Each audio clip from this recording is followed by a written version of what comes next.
निवसन्ति सदा देहे देहे शेषपि सर्वदा सर्वदा देवांश ऋषयो যোগী न देह रक्षका। गीता अनुशीलनकारी देहे सब समय যোগী मुनि ऋषि देवतारा अवस्थान करें तार देह के रक्षा करार जन्य। आजकेर श्लोक गीता पाठ षष्ठ अध्याय ध्यान योग पंचविंशति श्लोक।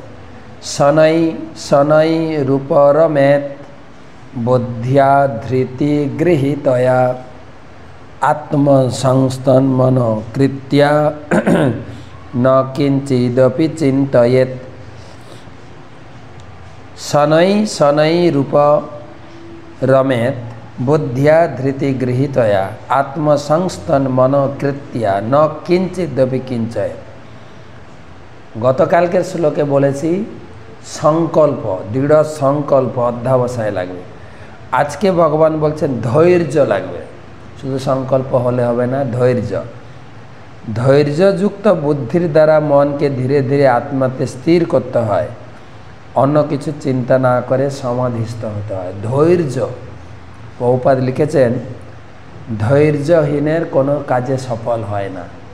যেরকম उदाहरण दिएছেন गतकाल के चढ़ई पाखिर उदाहरण दिएছিলাম, आजकेर उदाहरण दिएছেন प्रभुपाद। जेरकम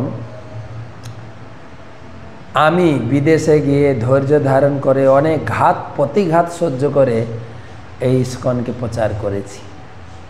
आरेकटा उदाहरण दिएছেন যে যেরকম কোনো মেয়ের বিয়ে হলে বিয়ে হওয়ার পরে পরে সে গর্ভবতী হয় না।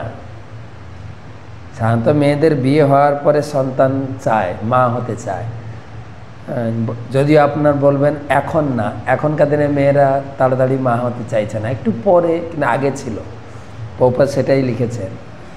তো বিয়ে হওয়ার পরে পরে কেউ মা হতে পারে না, তাকে ধৈর্য ধরে শ্বশুর বাড়িতে স্বামীর সেবা করতে হবে, শ্বশুর বাড়িতে সেবা করতে হবে। শ্বশুর বাড়ির সব ঝামেলা, স্বামীর সমস্ত দায়িত্ব শরীরের ভার তাকে সহ্য করতে হবে, তারপরে ধীরে ধীরে সে মা হতে পারবে। ধৈর্য লাগবে।